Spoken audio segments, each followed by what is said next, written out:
Assalomu alaykum aziz hamrohlarimiz.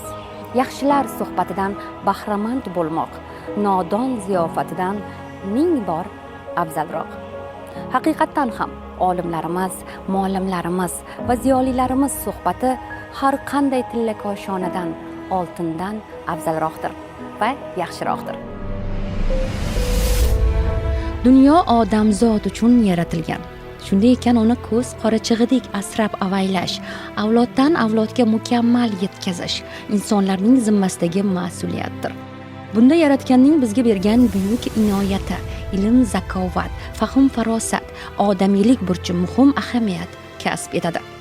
Tarix shohidki, ilm yo'lini tutgan davlatlar gullab yashnagan, muammolar aql idrok bilan hal etilgan, inson tafakkuri olis yulduzlargacha yetib borgan. Bugun jamiyatimizda tafakkur uyg'oqligi mavjud. Ilm eshiklari ochiq desak mubolag'a bo'lmaydi. Uyg'oqlik davlat va jamiyatni harakatda, demakki rivojlanishda ushlab turadi. Taraqqiyot yo'llarini ochadi. Mamlakatimiz madhiyasida e'tirof etilganidek, xalqimizning ulug' qudrati jo'sh urdi. Tashabbuskorlik, ishbilarmonlik umumxalq harakatiga aylandi. Yanada farovon mazmunli kunlarga ishonch mustahkamlandi. 2019-yili qabul qilingan ilm-fan va ilmiy faoliyat to'g'risidagi qonun ilmiy faoliyat sohasining asosiy yo'nalishlari, ilmiy faoliyat sohasida davlat xususiy sheriklikni qo'llab-quvvatlash, yoshlarni ilmiy faoliyatga keng jalb etish, ilm-fan, ta'lim va ishlab chiqarishning uzviy bog'liqligini ta'minlashning asosiy yo'nalishlarini belgilab berdi, deydi biz bilan suhbatda Toshkent kimyo-texnologiya instituti rektori Botir Usmonov. Avvalambor assalomu alaykum. Assalomu alaykum. Bugun oliy ta'lim tizimiga, aynan shu yo'nalishga juda ham katta e'tibor berilyapti. Qanday yangilanishlar bor aynan bu institutda? Qanday bir o'zgarishlar bor? Oliy ta'lim tizimi umuman oliy ta'lim sohasi bo'yicha mavzuni ochib beradigan bo'lsa, bu juda katta soha. Birinchidan, bu nafaqat o'sha iqtisodiy islohotlarning drayveri sifatida, balki bu ma'naviyat, bu tarbiya, ayniqsa aytaylik jamiyat deganda shu millatni tarbiyasiga hissa qo'shadigan bir yirik sohaki, bu yerda yillar davomida shakllangan maktablar mavjud. Shundan kelib chiqib, xususan Toshkent kimyo-texnologiya instituti haqida to'xtalib o'tadigan bo'lsak, Toshkent kimyo-texnologiya instituti 1991-yil 6-mayda tashkil etilgan. Mana shu davrgacha, 91-yilgacha bu institut Toshkent politexnika instituti tasarrufidagi fakultet bo'lgan, kimyo texnologiyalar fakulteti bo'lgan. Aynan o'sha nomni saqlab qolish maqsadida 91-yildan boshlab mustaqil mana shu institut o'zining faoliyatini boshlagan. Hozirgi kunga kelib Toshkent kimyo-texnologiya instituti 4 ta fakultet, 20 ta kafedradan iborat tarkibi tuzilmasini oladigan bo'lsa, bizning asosiy kontingent deyiladi, asosiy biz xizmat ko'rsatadigan, tarbiya, ta'lim berayotgan yoshlarimizning soni bugungi kunda 9 mingdan ziyod. Va mana shu yoshlarga 400 ga yaqin professor, o'qituvchilar, yordamchi xodimlar ta'lim, tarbiya berib kelmoqda. Shu yillar ichida institut albatta o'zining yutuqlari, o'zining bir qancha salmoqli natijalarga ega bo'ldi. Bular to'g'risida, har bir to'g'risida endi ancha gapirib berishimiz mumkin. Bitta narsani men ta'kidlab aytishdi, mana shu ko'rsatkich sifatida ko'rsatmoqchiman. Kimyo fani va kimyo muhandisligi sohasida O'zbekistonning, umuman bizning ham shuning ichida institutimiz o'rni oxirgi O'zbekiston Respublikasi Fanlar akademiyasi bo'lib o'tgan saylovda eng ko'p akademiklar saylovdan o'tgan bu kimyogar akademiklar. Mana shu institutning bitirib ketgan va shu institutda faoliyat ko'rsatgan aynan 3 ta yirik professorlar, olimlar mana shu akademik unvoniga muyassar bo'lishdi. Bu ham bitta ko'rsatkich. Chunki mana ko'rgan bo'lsangiz, yutuqlardan biri. Mana shu boshqaruv ma'muriyat binosida joylashgan portretlarga qarasangiz har biri bir dunyo, bir professor. Juda ko'p mana shu O'zbekiston faniga, O'zbekiston ilmiga va muhandislik yo'nalishiga hissa qo'shgan, amaliy jihatdan hissa qo'shgan professor o'qituvchilarni tarbiyalagan institut hisoblanadi. Toshkent kimyo texnologiya instituti O'zbekiston va Markaziy Osiyodagi yetakchi kimyo va texnologiya instituti hisoblanadi. Institut 1991-yilda tashkil topgan bo'lib, hozirda 4 ta yo'nalishda o'z faoliyatini olib bormoqda. Toshkent kimyo texnologiya instituti kimyo texnologiya fakulteti ham eng asosiy fakultetlardan biri bo'lardi. Kimyo sanoati katta o'zgarishlar bo'lib, katta zamonaviy kimyo korxonalar qurila boshladi. Neft bo'yicha, gaz bo'yicha, har xil yo'nalishlar bo'yicha bu korxonalarga albatta kimyogar texnologlar kerak edi. Kadrlar chiqarish uchun mana shu kimyo texnologiya instituti ochildi. Oldingi paytda bilan hozir albatta solishtirib bo'lmaydi. Nihoyatda nima deydi, keskin rivojlanib ketdi bu soha. Sababiki mana mustaqillikka yildan oldin bizning davlatimiz agrar davlat hisoblanardi. Xomashyo davlat hisoblanardi. Mana mustaqillikdan keyin biz katta qurilishlar qilib, yangi zamonaviy korxonalarni qurib, zavodlar qurib, biz hozir sanoati rivojlangan davlatlar qatoriga kirib qoldik. Masalan, o'zinglar mana bir paytlari mana hozir mashina chiqaradigan davlatlar juda ko'p, masalan. O'shani ham uzog'i bilan 50 tadan oshmaydi. Lekin mana shu har qanaqa mashinani chiqaradigan o'zimizning davlat mana. Ayniqsa mana mashinaning motorlari 30 ta davlatda chiqaradi hozir dunyo bo'yicha. Ortiqroq bo'lsin. Lekin shu qatorda bizning ham davlat kirishi. Ya'ni men aytmoqchimanki, har xil sohada bizning davlatimiz ham mana shu yetakchi o'rinlardan biriga o'tyapti. Ya'ni sanoati rivojlangan davlat qatoriga kirib boryapti, kirdi ham desa bo'ladi. Shuning uchun mana shu rivojlanishda, shunaqa bo'lishda albatta kadrlarning roli juda katta. O paytda men 91-yilda ochilganda bunaqa kadrlar yo'q edi. Bizni ko'p kadrlar o'sha paytda mustaqildan oldin to'g'risini aytish kerak, rus zamon kadrlar bor edi, juda ko'p. Mana hammasini o'zi mahalliy kadrlarimiz o'zi oldi. Hozir qaysi zavodga boring, mana hozir Farg'onada qanaqa katta zavodlar, mana sho'rtan komplekslar deymiz, mana o'shalarga boring, hammasi milliy kadrlar o'zi ishlayapti. Tarixiy tafakkursiz buyuk kelajak bo'lmaydi. Ayniqsa ma'naviyat keng quloch yoygan, madaniyat yuksalgan, ilm taraqqiy etgan mamlakatlardagina adolatli jamiyat qurilishi va bir-biriga mehr-oqibatli, tarixiy shaxslarga hurmat ko'rsata oladigan kelajakni qoldirish mumkin. Hech qachon biz ustozlarni unutishimiz kerak emas. Bu kimyo fanining rivojlanishiga bizdan ustozlar juda katta hissa qo'shib kelishgan. Men shu ustozlarni hozir bir eslamoqchiman. Bu yoshlarimiz bir anaqa bo'lsin. Mana akademik Obid Sodiqov. Bizni juda katta olim. Bu dunyo tanigan olimlardan bittasi. Mana o'zbeklarning ichida birinchi sobiq estirni akademik, haqiqiy akademik bo'lgan odam. Bundan keyin Sobir Yunusov akademik. Bu kishi ham mana juda dunyo mashhur olimlardan bittasi. Keyin mana Hamdam Usmonov akademik, mani ustozim bo'ladilar. Mana O'zbekistonda polimer sohasiga asos solib, shuni rivojlantirgan insonlardan bittasi. Bu kishini ham bitta dunyo taniydi. Ikkinchi Karim Sodiqov Ahmedov, mana kolloid kimyosiga asos solgan akademiklardan bittasi. Mana hozir bir kuni men Leningradga borganimda, endi hozir Sankt-Peterburg deydi. O'sha yerda bir kitob olganman. Выдающиеся химики мира degan. Ko'rasizmi?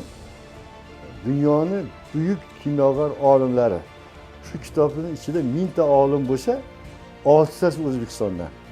Xursand bo'lib ketganman, ko'rdingizmi?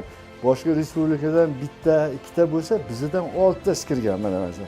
Hali aytgan olimlardan tashqari Shukur Tolipov bo'lgan, keyin Malik Nabiyev bo'lgan, 6 ta bo'lishdi biladi. Hali aytganlardan qo'shganda. Mana buni g'ururlansa bo'ladi.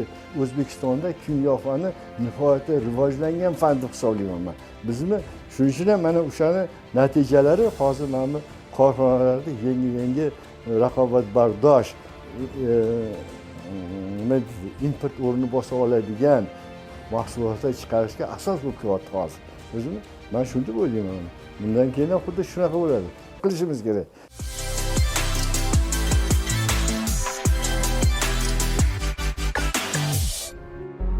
Ta'lim so'z va bilim berish orqali natijali bo'ladi. Tarbiya esa amaliy harakat va tajriba bilan samaraliroq bo'ladi. Assalomu alaykum yoshlar. Assalomu alaykum ustoz. Assalomu alaykum, yaxshimisiz? Avvalambor uzr, bezovta qildik. Ayni vaqtlarda talabalarimiz bilan amaliy tajribalar o'tkazilayotgan xonaga kirdik. Qanday bo'lyapti? Bu jarayonlar haqida tomoshabinlarimizga ham biroz bo'lsa ham ma'lumot berib o'tsangiz. Demak, biz bu ferment muhandisligi fani bo'yicha amaliy mashg'ulot darslarini amalga oshiryapmiz. Xo'p, demak, bugun mavzuyimiz bo'yicha fermentlarni intensivlikka nisbatan, ya'ni barqarorlik, davriyligini ko'rib chiqamiz. Ya'ni har bir fermentni faollanish davriyligi tushuntiriladi bunda. Spektrofotometrik tahlillar yordamida amalga oshiriladi. Hozir mana yozib shu narsalarni tushuntirib beryapmiz darsimizda. Amaliy mashg'ulot sifatida o'rganilyapti. O'simlik, mikroorganizm yoki hayvonlardan olinadigan har bir fermentni o'ziga yarasha barqarorligi bo'ladi. Bu narsani talabalarga tushuntirish orqali biz ertaga masalan tirik organizmda yoki tirik organizmdan tashqari masalan mahsulot ishlab chiqarilishida, turli xildagi o'sha mahsulotlar hosil bo'lishida bugungi kunda fermentativ jarayonlar old o'rinlarda turadi. Mana shu fermentlarni har birini o'rganish orqali mahsulotlarni nafaqat olinishi, ularni sifatini belgilashimiz mumkin. Endi bu jarayonlarda qo'llanilayotgan fermentlarni barqarorligini bilish, ya'ni ularni kinetikasini yaxshi tushunib olishimiz ertaga mahsulot olinishida fermentlardan unumli foydalanishga yo'l ochadi. Shundan kelib chiqib, hozir talabalarimizga shu bilimlarni berishga harakat qilyapmiz. Bizda biotexnologiya kafedrasi, biotexnologiya yo'nalishi bo'yicha tayyorlanayotgan bugungi kundagi talabalarimiz, mutaxassislarimiz, zamon talablariga, aytadigan bo'lsak, universal kadr sifatida shakllantiriladi. Bular ko'proq masalan farmatsevtika tarmoqlari uchun yoki bo'lmasa oziq-ovqat tarmoqlari uchun tayyor kadr sifatida chiqariladi. Ertaga boradigan hududlarda masalan farmatsevtika preparatlarining tarkibidagi aynan bugungi darsimizga bog'laydigan bo'lsak, fermentli preparatlar sonini oshirishga yoki ularning sifatini yaxshilashga xizmat qilib berishadi. Demak, o'zi xizmat ko'rsatadigan o'sha sohasi yo'nalishi bo'yicha ham amaliy, ham nazariy bilimlarga, ko'nikmalarga ega bo'lsagina, aynan tavsiya qilayotganlarda ham aynan shu bilim ko'nikmalariga tayangan holatda ish yuritishadi. Shunday. Xo'p, bundan tashqari masalan bugungi kunda biotexnologlarimiz ilmiy tadqiqot markazlarida, ilmiy tadqiqot institutlarida, Fanlar akademiyasi tasnifidagi turli xildagi institutlarimizda faoliyat olib borishyapti. Xo'p, bugungi kunda nafaqat ularni fermentlardan foydalanish, balki masalan mikrobiologiya ilmiy tadqiqot instituti bilan ya'ni o'sha institutda ishlayotgan yoshlarimiz mikroorganizmlarni mutatsiyalash orqali ularni modifikatsiya qilish, bu orqali o'sha ilmiy tadqiqot faoliyatiga ham katta urg'u berilmoqda. Yoki bo'lmasa boshqa ilmiy tadqiqot markazlarida biologik faol moddalar bilan, bioorganik kimyoga taalluqli bo'lgan ilmiy tadqiqotlar bilan juda ko'pchilik yoshlarimiz shug'ullanib kelishmoqda. Bu kelajakda qiziqishlari qanday endi? Hozirgi paytda, hozirgi davr talabiga mosmi? Talabalarimizda ham o'sha iste'dod deydi-ku, aynan shu sohaga, shu bilimga, ko'nikmalarga ega bo'lishga bo'lgan harakat qanday?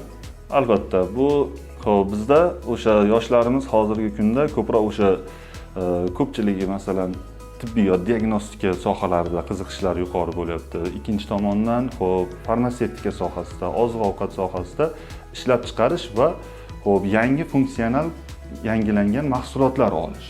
Bu nafaqat oziq-ovqatda funksional mahsulotlarni hosil qilish yoki boshqa, misol uchun biologik faol qo'shimchalar, BAT deymiz biz buni. Biologik faol qo'shimchalar orqali inson organizmini tabiiy usulda davolash deb aytaylik. Xuddi mana shu usullarda demak shakllanishni ko'pchiliklari xohlashadi shu narsani talabalarimiz. O'zbekiston bugun davlat va jamiyat hayotining barcha sohalarini tubdan yangilashga qaratilgan innovatsion rivojlanish yo'lidan bormoqda. Bu bejiz emas albatta, chunki milliy taraqqiyotga erishishning boshqa samarali yo'li yo'q. Zamon shiddat bilan rivojlanib borar ekan, bunday sharoitda jamiyatga yangi fikr, yangi g'oya, yangi innovatsion siyosat, yangi yetuk kadrlar zarur bo'ladi. Busiz ko'zlangan marralarga yetib bo'lmaydi. Ikkinchi jahon urushidan keyin Yaponiya va boshqa davlatlar aynan shu yo'lga o'tib, qisqa vaqt ichida mamlakat iqtisodiyotini qayta yo'lga qo'ya olganlar. hammaga ma'lumki, polimerlar atrof muhitda chiqindilarini ham buzib, qadoqlovchi moddalar hamma yoqqa xavf solmoqda. Shu yo'nalishda ham bizning institutimizda, kafedramizda ishlar olib boriladi. Polietilenni o'rniga boshqa narsalar topish kerak. Shuning uchun demak, o'zini tiklovchi degan tushuncha bor. O'zini tiklovchi moddalar o'ylab topish kerak. Hozirgi paytda masalan yog'och sellulozasida o'zimiz oddiy qog'oz, mana esda bo'lsa oldin hamma yosh kattalar esla oladi. Hamma mahsulotlarni qog'ozlarga o'rab berishardi, qog'ozlar keyin o'zi chirib yo'q bo'lib ketaverardi. Hozir polietilen paket chiqdi-da, u chirilmayapti. Lekin qog'ozni o'zini olishi o'zi kir juda. Demak, selluloza va yog'och sozlik kafedrada va bizning kafedrada shu yo'nalishda katta ishlar ketyapti. Masalan, kraxmal yoki shakarni o'simliklardan olamiz-da, o'shani polimerizatsiya yo'li bilan polilaktit degan mahsulot olinadi. Polilaktit degan mahsulot yetarli darajada mexanik xususiyatlarga ega bo'lib, ham chirish qobiliyatiga ega.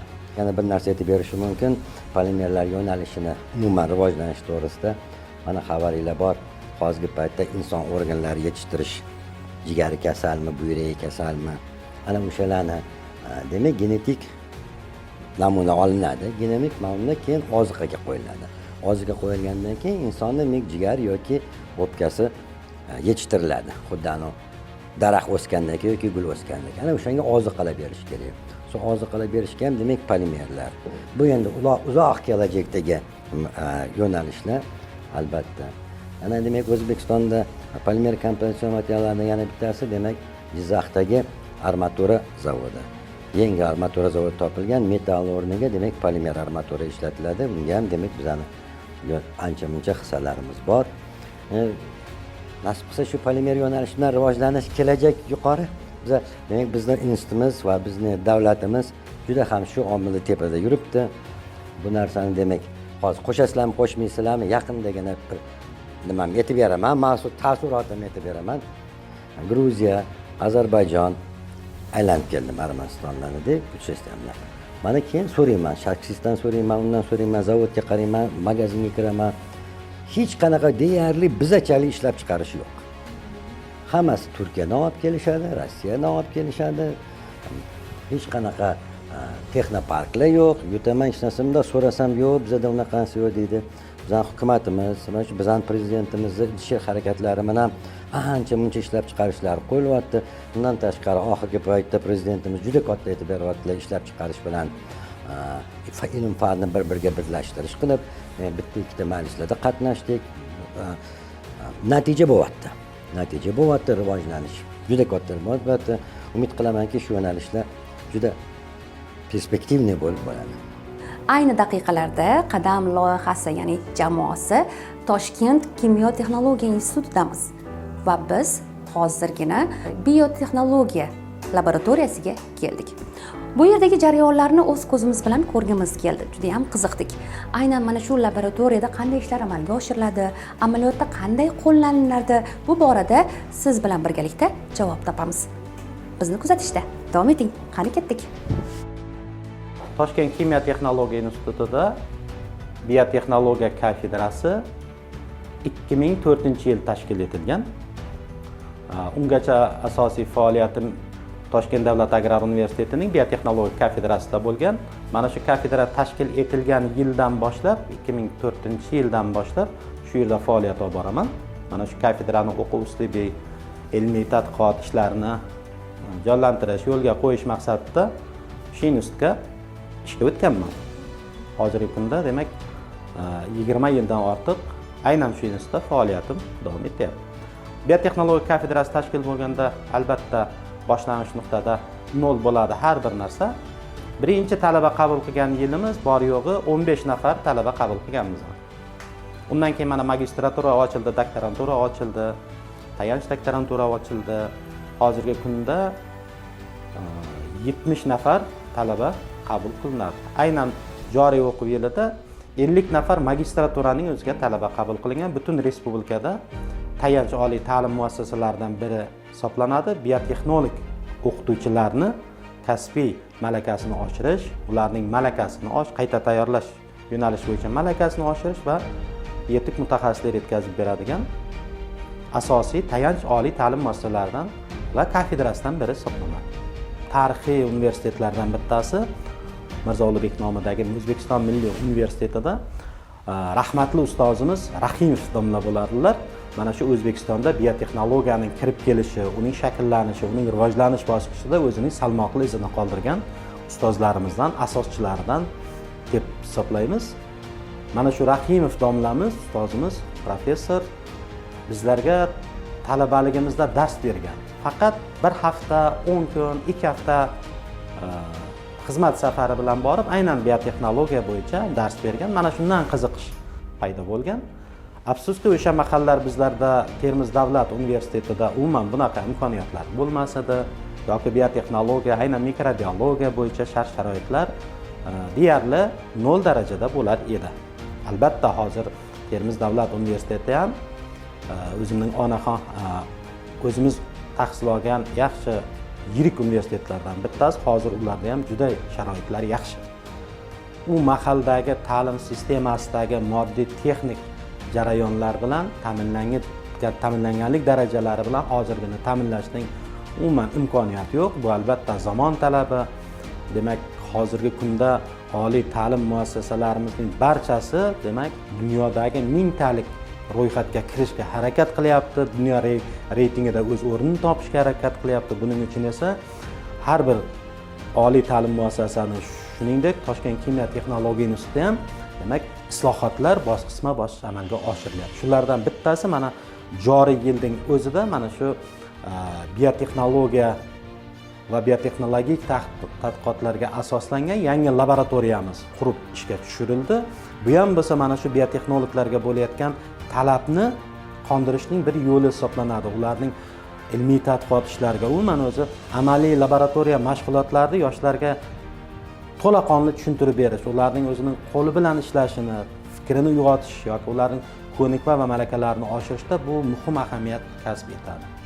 Oldinlar o'ylayman, bizning o'zimiz ham yangi kafidrani tashkil qilganimizda 2004, 2005, 2008 yilgacha bo'lgan 4 yillik vaqt davomida deyarli sharoitimiz yo'q edi. Biz majbur bo'lardik boshqa oliy ta'lim muassasalari yoki aynan ilmiy tadqiqot institutlarining bazalaridan foydalanishga majbur bo'lar edik. Hozir esa barcha sharoit o'zimizda. Eng yuqori molekulyar darajadagi tadqiqotlarni yoki tajriba ishlarini, laboratoriya amaliy ko'nikmalarni o'zlashtirish sharoitlari Toshkent kimyo texnologiya instituti aynan biotexnologiya kafidrasida yaratilgan. Men o'zimga tegishli bo'lgan va meni qiziqtirgan savollarga javob oldim. Lekin tomoshabinlarimizning orasida aynan mana shu sohaga qiziqqan yoshlarimiz ham bisyor bo'lishi kerak, shunday emasmi? Keling, tomoshabinlarimizni ham qiziqtirgan savollarga siz orqali javob bersak. Bu yerda juda ko'plab ilmiy tadqiqot mavzulari yuzasidan tadqiqotlar amalga oshiriladi. Bu tadqiqotlarimizda asosan magistrlar, aspirantlar, tayanch doktorantlar yoki doktorantlar ishtirok etadi. Professor o'qituvchilarning asosiy yoshlarini ko'pchiligi bu yerda ilmiy ishini olib boradi. Bu yerda juda ko'p mavzular, har xil yo'nalishgan. Shulardan bittasini ko'rsatishimiz mumkin. Masalan, bu yerda qanchalik ko'rinadi? Qandaydir bir hasharotni ko'ryapman. Bular qon so'ruvchi bakteriyalar turkumiga mansub qon so'ruvchi hasharotlar deydi. Odatda xalq tilida chivinlar deydi, ba'zi viloyatlarda pashshalar deyishadi. Bu yalab so'ruvchi, oziqlanuvchi emas, aynan chaqib, nishini tiqib qon so'radigan chivinlarimiz hisoblanadi. Bu nima uchun bu qiziqarli mavzu hisoblanadi? Hozirgi kunda butun dunyo bo'yicha eng katta xavfli masalalardan bittasi malariya kasallik keltiruvchilar hisoblanadi. Malariya kasalligini keltiruvchi hasharotlar, qon so'ruvchi hasharotlar hisoblanadi. Bularga kimyoviy preparatlar bilan odatda ishlov beriladi. Dunyoda biz bilamizki, malariya kasallik tugatilgan kasalliklardan biri hisoblanadi. Shu malariya kasalligining bular tashuvchisi. Lekin barcha davlatlarda hozirgacha bu uchraydi. Aynan O'zbekistonda nima xavfli tarafi bor desa, bizlarda ko'proq hozir ko'lmaklarimiz juda ko'p. Aynan guruch yetishtirish hududlarimiz bor.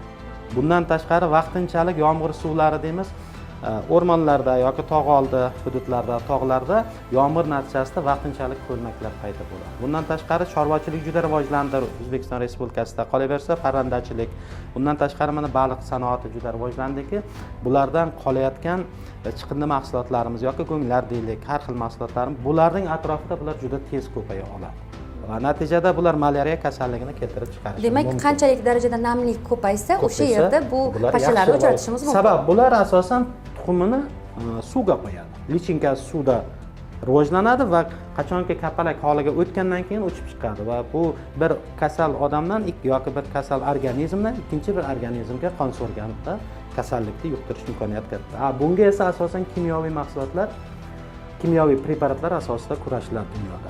Bizlarning ilmiy tadqiqot ishimizda Bacillus thuringiensis degan bakteriyalarimiz borki, mana shu bakteriyalar asosida ekologik toza biologik preparatlar bilan qarshi kurashishni hozir o'rganyapmiz. Bu bo'yicha ishlarimiz ishlab chiqarish jarayonlariga tatbiq etilgan. Bundan maqsad nima? Maqsad tog' hududlarida bilamizki, ko'proq dam olish zonalari, hududlar yoki bolalarning dam olish oromgohlari bo'ladi yoki ba'zi bir toza hududlarimiz borki, bu hududlarga insonlar asosan dam olishga boradi. Bu hududlarda vaqtinchalik paydo bo'lgan ko'lmaklarda bu rivojlanadigan bo'lsa, demak biz bunga qarshi kurash uchun kimyoviy vositalar qo'llashga majbur bo'lyapmiz. Bu hududlar o'zi toza bo'lishi kerak. Yoki sholi poyalarimizda oladigan bo'lsak, sholi yetishtiradigan bu hududlarga biz kimyoviy preparat ishlatmasligimiz kerak. Xavfsizlik nuqtai nazaridan. Shuning uchun bu biologik preparatlarga talab juda katta hisoblanadi. Bu bakteriyalar, buni ko'paytirishimizda aynan laboratoriyadan maqsad, demak mana shu suvli muhit, har xil suvli muhitlar ko'rib turibsiz. Demak, xuddi shu tartibdagi suvli muhitlar tabiatda uchraydi. Mana shuning modeli yasalgan va shu yerda biz biologik preparatlarimizni beramiz va bu yerda uchib chiqqan soni yoki ularning lichinka hosil qilishini tagidan yoki millilitr misolida ularning sonini sanab, qanchalik ta'sir etish doirasini o'rganib boramiz. Bacillus thuringiensis va israelensis degan shtammimiz asosida hozirgi kunda bu molekulyar darajada aniqlangan. Demak, bular Amerikaning biotexnologiyalar ma'lumotlar bazasiga kiritilgan. Buni endi amaliyotga keng tatbiq etish masalalari ketyapti. Ma'rifatparvar jadid bobomiz Abdulla Avloniyning tarbiya biz uchun yo hayot, yo mamot, yo najot, yo halokat, yo saodat, yo falokat masalasidir degan so'zlari yuqoridagi so'zlar va fikrlarga yaqqol dalildir. Zero vatan taqdirini yoshlar tarbiyasi hal qiladi. Tarixga nazar tashlasak, Amir Temur bobomiz avlodlari va zurriyotlarini ilmli qildi. Ularni yetuk ustozlarga topshirdi. Natijada Temuriylardan ko'plab ilm sohiblari yetishib chiqdi. Nasl tengsiz ilm bilan ziynatlandi. Ta'limdagi o'zgarishlar beqiyos. Chunki respublikamizda hukumatdagi islohotlar to'g'ridan-to'g'ri ta'limga ham joriy etilgan. Avvallari ta'limda asosiy masala kun o'tkazishga bo'lgan, talabalarni 4 yil ushlab turishga qaratilgan. O'qituvchilar masalan turli xil norasmiy, rasmiy tadbirlarga jalb qilingan. Bugungi kunda esa ta'limda o'zgacha ishtiyoq bilan tashkil qilinyapti. Ya'ni asosiy urg'uni yosh avlodning ta'lim sifatiga urg'u berilyapti. 4 yillik umri qanday o'tadi degan masalani aniq qilib ko'ndalang qo'yilgan. Shuning uchun ham bugungi kunda pedagog faoliyatini olib borish 10 yoki 5 yil avvalgiga taqqoslab bo'lmaydi. Masalan, avvallar faqat auditoriyaga kirib dars berib chiqqan bo'lsangiz, bugungi kunda ham ilmiy, ham pedagog, ham tarbiyaviy jihatdan yetuk pedagog bo'lish talab etiladi. O'qituvchiga nisbatan yondashadigan bo'lsak, ta'limda o'qituvchilarga nisbatan talab oshdi. Avvallar masalan ilmiy darajangiz bo'lsa, sohani bilsangiz yetarli bo'lsa, bugungi kunda xorijiy tilni bilish, xalqaro arenadagi nufuzingiz talab etilyapti bugungi kunda. Avvallari masalan faqat mahalliy jurnalda maqola chop etgan bo'lsangiz, bugun Scopes of Science bazalarida indeksatsiya qilingan maqolalaringiz bo'lishi, xorijiy ilmiy loyihalarda ishtirok etishingiz, xorijiy hamkorlar bilan olib borayotgan muloqotlaringizga alohida urg'u beriladi bugungi kunda. Toshkent kimyo texnologiya institutini respublikamizdagi boshqa oliy ta'lim muassasasidan farqli jihatlari bor albatta. Eng ajralib turadigan nimasi, bu institut aynan oziq-ovqat mahsulot texnologiyasi bo'yicha tayanch oliy ta'lim muassasasi hisoblanadi. Yaqin kunlargacha tayanch oliy ta'lim muassasasi sifatida davlat ta'lim standarti, malaka talablari, fan dasturlari, o'quv rejalari, umuman ta'lim yo'nalishiga tegishli bo'lgan me'yoriy hujjatlar aynan Toshkent kimyo texnologiya institutida ishlab chiqiladi va boshqa turdosh oliy ta'lim muassasalariga joriy etilardi. Bugungi kunda tayanch oliy ta'lim muassasasi tushunchasidan voz kechildida yetakchi oliy ta'lim muassasasi bo'lib qoldik. Ya'ni biz shu oziq-ovqat ta'limga oid bo'lgan barcha muammolarda va amalga oshiriladigan islohotlarda bosh yetakchi rolini amalga oshiramiz. Yana bir farqli jihatimiz, boshqa oliy ta'lim muassasalari tomoni bizda xorijiy professor o'qituvchilar salmog'i ko'p. Masalan, 15% atrofida xorijiy professor o'qituvchilar mavjud kafedramizda. Yana bir jihati, xalqaro aloqalarimiz nisbatan yuqori. Boshqa nimada? Keyin professor o'qituvchilarning salohiyati turdosh oliy ta'limga nisbatan yuqori. Bizda masalan 70% ilmiy salohiyat bo'lsa, o'qituvchilarning 80% erkin xorijiy tillarda suhbatlasha oladi.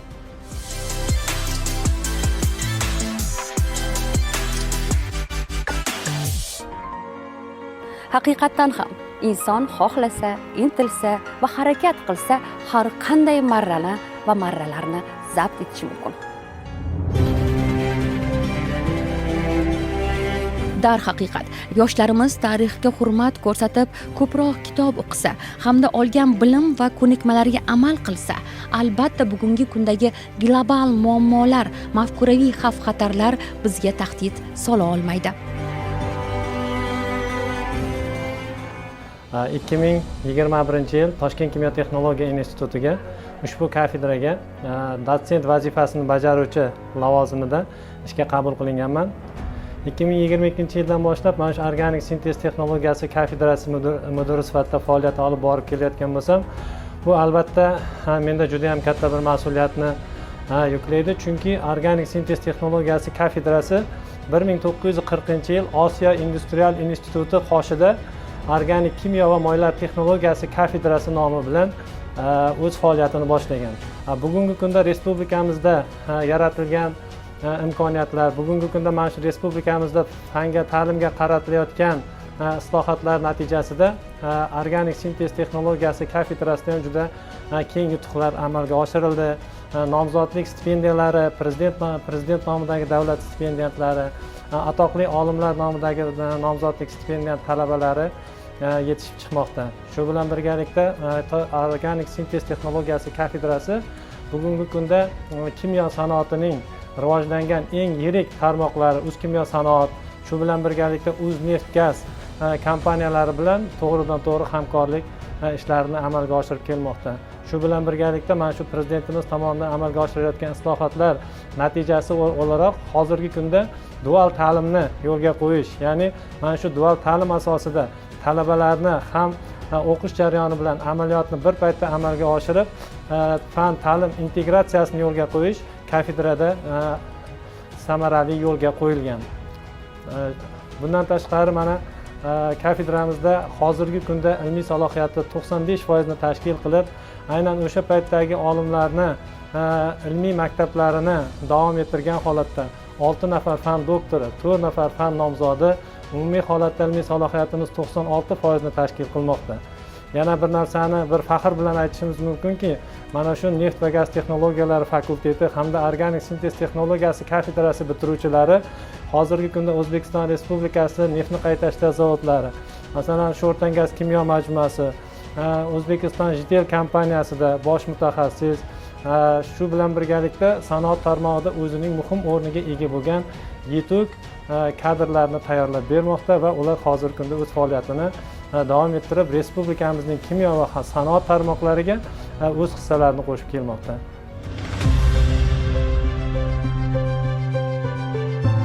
O'tmishni bilish va tarix haqiqatlarini kelgusi avlodlarga bezavol yetkazish insoniylik burchimiz hisoblanadi. Zero davlatimiz rahbari ta'kidlaganidek, tarixiy merosni asrab avaylash, o'rganish va avlodlardan avlodlarga qoldirish davlatimiz siyosatining eng muhim ustuvor yo'nalishlaridan biridir. Bugungi ilm dargohlari bu borada eng ta'sirchan va samarali vosita, eng to'g'ri manzil hisoblanadi. Chunki xoh maktab, xoh oliy tizim bo'lsin, tarixiy saboqlar va ibrat tushunchasi aynan shu yerdan boshlanadi. Zero tarixni bilgan va o'rnak ola olgan inson o'z kelajagidan qayg'urmasa ham bo'laveradi.